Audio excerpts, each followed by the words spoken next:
So I'm delighted to be joined by Bryce, former Glasgow Warriors in rugby in Scotland, seventh player out with the LA Giltinis in the United States. Glenn, how you doing? Not too bad, Craig. Settled in nicely here in the States, so it's been a hell of an experience so far. So good so far.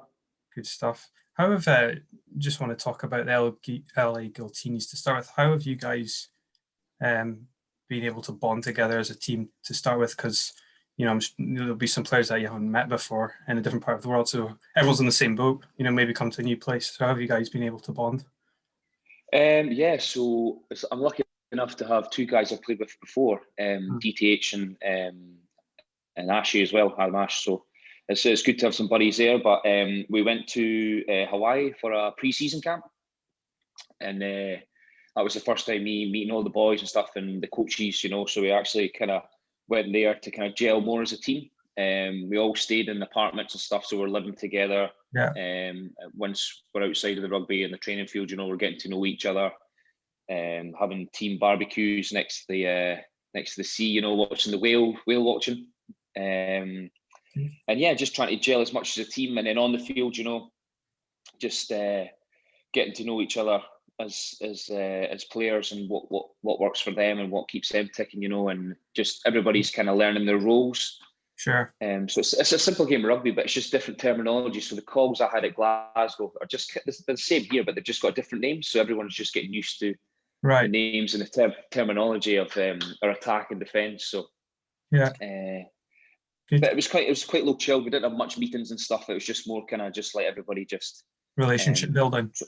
Yeah, exactly. Just trying to pick it up as well as you can, So but no, I was and once that as well, we went to Oxnard, which is like a campus with the NFL. I've been there, so I think it was Texas or a couple of NFL teams go there anyway for the pre-season camp. So we each share different rooms again. So I was living with another guy as well. So I was with Mahi the hooker, Tongan Australian. So getting to know each other again, So just kind of on that level, But we're gelling well as a team. We're doing well in the league so far. So it's been decent. Brilliant. So in terms of a performance point of view, then with the LA Giltinis, how is the environment created to get the best out of you as a player, individually, but as a team? So obviously you touched on relationships, but from a performance aspect, like kind of that culture. Yeah, so you want to keep that fun environment, So just in training and stuff, we get little buzz games to get us going, So like we'll do backs against forwards, or we'll do the Europeans against the Southern Hemispheres, So just little things like that, and that'll just create a good buzz around the actual training session beforehand. Perfect. And with that as well, just in the gym and stuff, boys just we're mixing it up. We put on like different jerseys, so we're wearing like basketball tops and NFL jerseys, just kind of mixing it up and just keeping. Yeah, and Ash's been DJing as well, which is it was unreal when he got on the first time. The boys were loving that.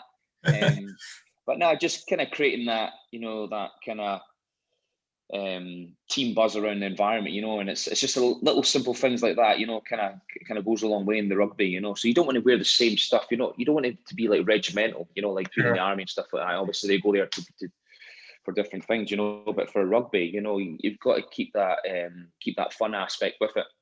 Yeah.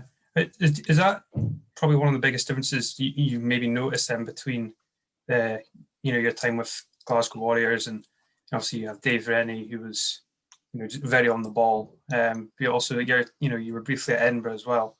Is that, do you feel the biggest difference between the two in terms of like just your attitudes to how you approach hanging out with each other?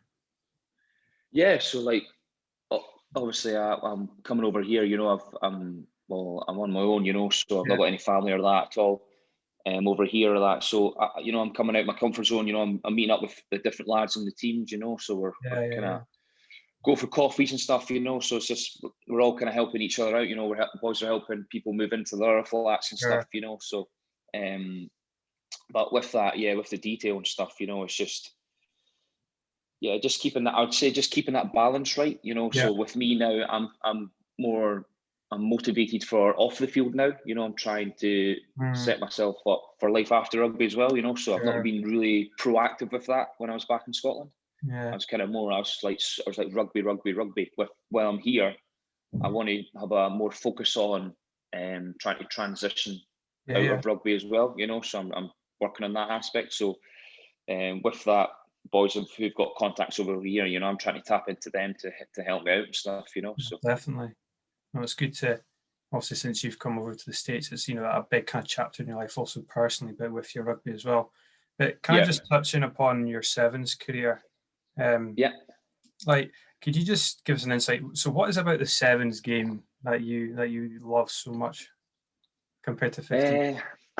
I'd probably say it's probably the tightest group of players you ever get in your rugby career, because there's 12 lads, and then there's your 13th man as well. But like you're traveling the world, and you're enjoying each other's company. You're eating together. You're sharing rooms together. You're training together. You're playing in like 65,000 fans. So there's going to be. You've got to have a lot of banter. Like, you've got to have a bit of banter to be in the sevens, because if you're too serious, boys are going to tap into that. But like, as the Scottish guys, like, so we're always, everybody, the whole team's live together as well. So like, they're all in the same hotel. And when we were there, we would always be probably not the first people there at lunch and stuff like that, but we'd be probably like the last people to leave the table, because we'd just be laughing so much, and we'd just be enjoying each other's company. And just be playing stupid games and stuff. But like, it was just a really tight squad you have. And then with that as well, the games you're playing, it's just so much fun to play, because as a back, you're getting the ball early in your hands, you're getting to express yourself, you're getting that exposure, and obviously if you're playing in them big games, like if you get into if you win your first 3 games back then, you'd then go into the cup, so then you'd be playing the top teams. And then once you're playing the top teams, it's so good. And with that as well, it's just as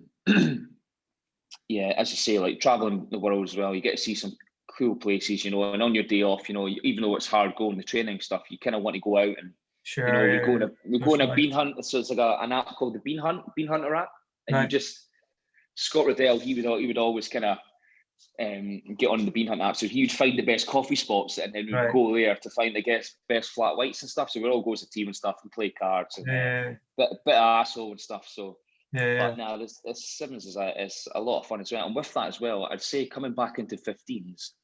So just say, like, if you done something wrong in a 15s game, like you missed a tackle, or you done a rubbish kick or something, you've got a whole week to kind of dwell on that.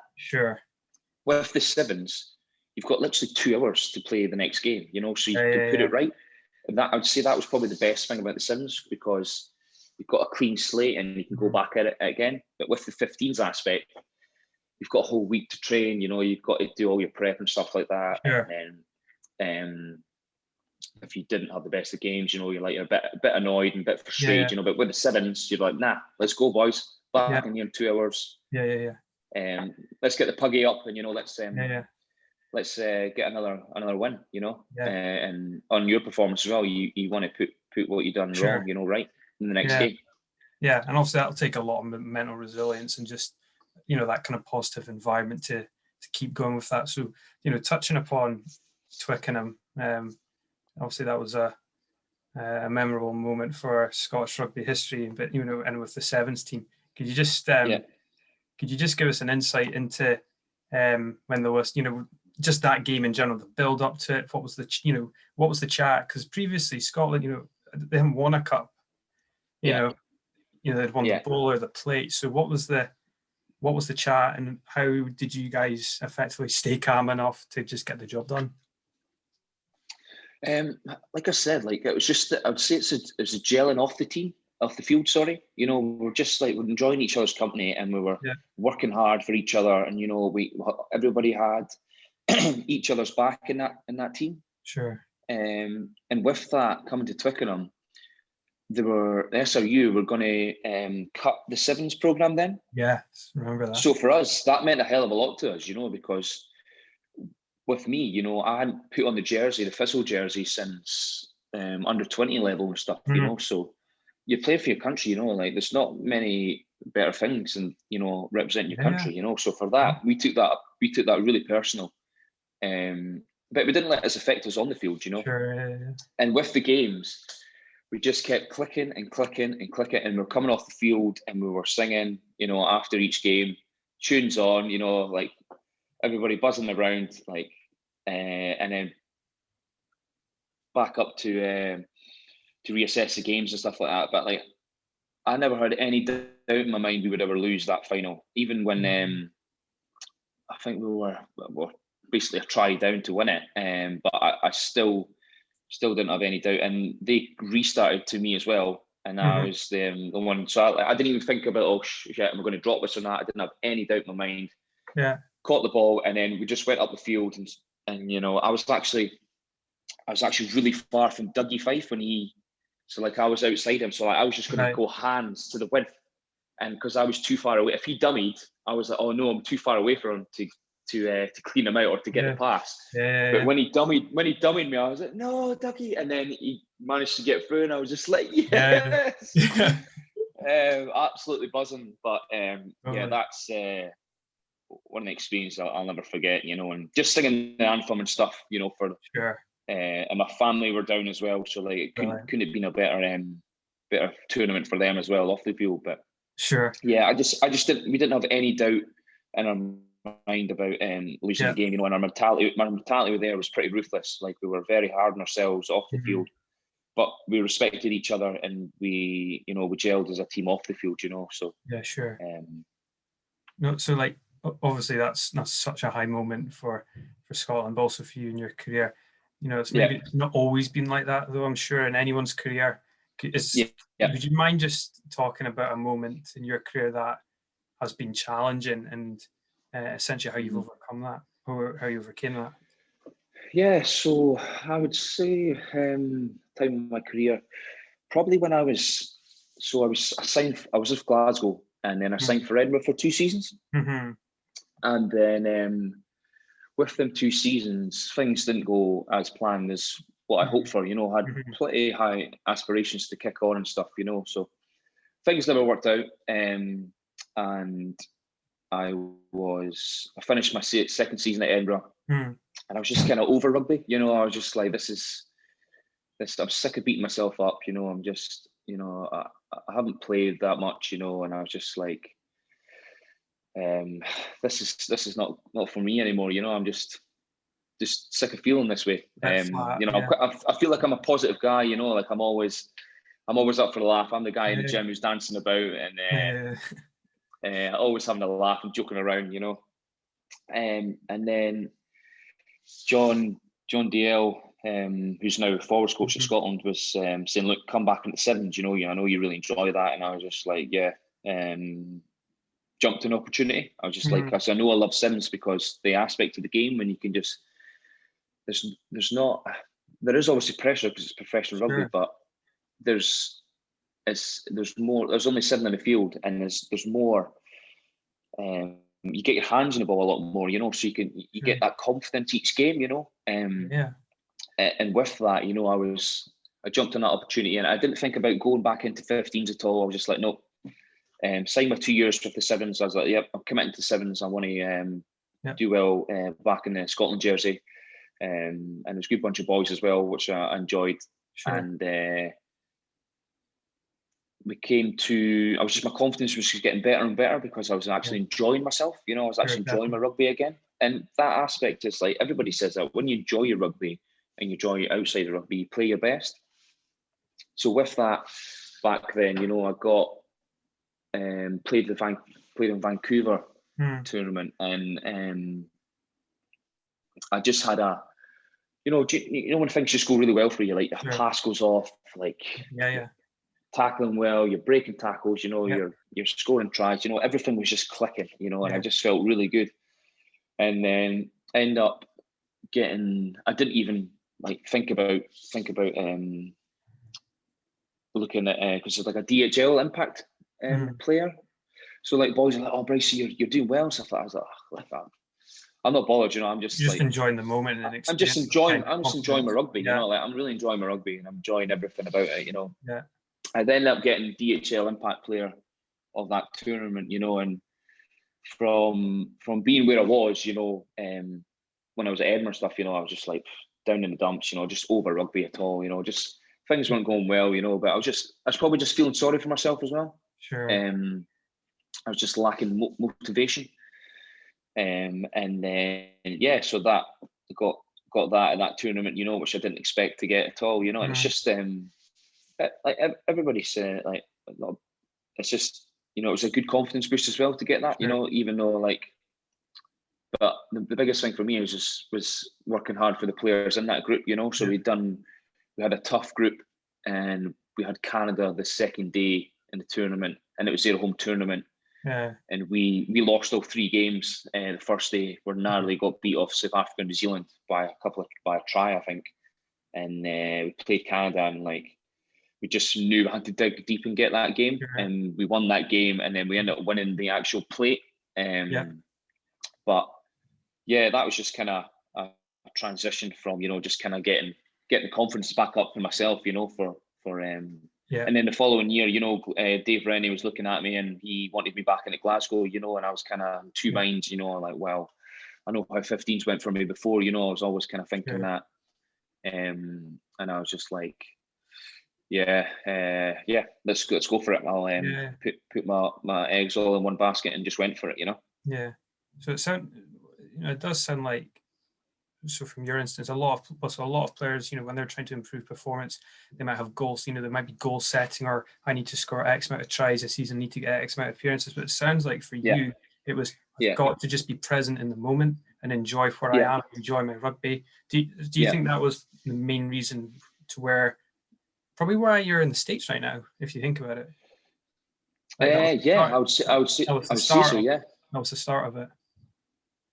I would say so. You know, I just like getting that balance right for me, you know, enjoying my rugby, enjoying my training as well, because with the 15s aspect, you know, you're training all week, so you want to be enjoying it, you know.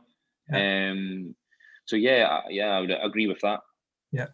So just lastly, like, so what trends in the game? So, you know, in terms of 15s, have you seen like the biggest shift in from maybe when you're with Glasgow and Edinburgh, you know, your first spell with Glasgow to when you came back? So what's the biggest shift, do you feel, in the game? Compared to the States or over in general? So from your let's go with the States. So how's the rugby different in the States? I would say it's a bit more forward orientated here, because we've got a really good forward team. Yeah. We're actually doing pretty well. So like, but with that, it's a lot more free flowing as well. You know, it's not as structured. So like when you think teams are going to kick, they're going to run. When you think teams are going to run, they kick. You know, so it's that, I'd say it's that kind of difference. With the Pro 14, there's a lot more pressure on you to exit, or you're going to get turned over. You know, and vice versa. You know, so yeah, I'd say that aspect of the game over here, you know, it's a little bit different. You know, so. Perfect. Well, thanks for jumping on and speaking to us. We do appreciate your time, and all the best for the start of this. All the best for the rest of the season. And you know, you guys are doing really well so far. So, hope that continues well, and rooting for you. No, I appreciate that, Greg. Thanks for having me on it. Perfect. Thanks, mate.